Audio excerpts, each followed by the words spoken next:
Viral video yang merekam momen sebuah mobil menjadi sasaran amukan massa di dekat patung belalai pintu masuk perumahan Citraland, Jalan Lontar, Lidah Kulon, Lakar Santri, Surabaya pada Sabtu, 27 Mei 2023, malam.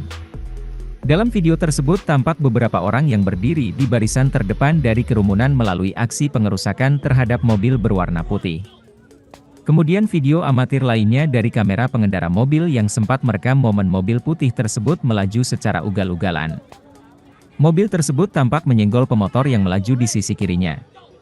Seorang warga berinisial An mengatakan, mobil yang dikerumuni dan menjadi sasaran amukan massa tersebut karena terlibat insiden tabrak lari dari kawasan Jalan Lontar. Massa yang mengamuk hingga sempat melakukan aksi pengerusakan terhadap bodi mobil tersebut, berasal dari pemotor yang menjadi korban tabrakan.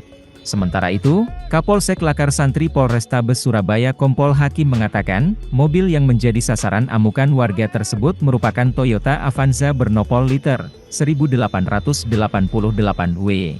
Warna putih pada cat bodi mobil tersebut diduga terindikasi sengaja disamarkan oleh pemilik mobil.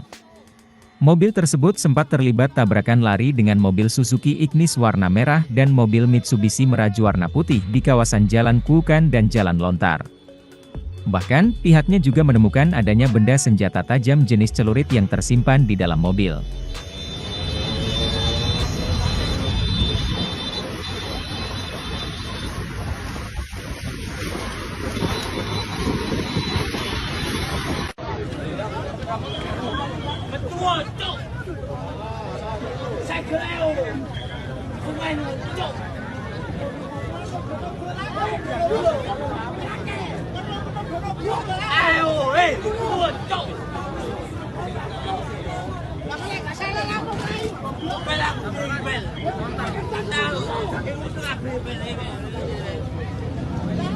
Terima kasih sudah nonton.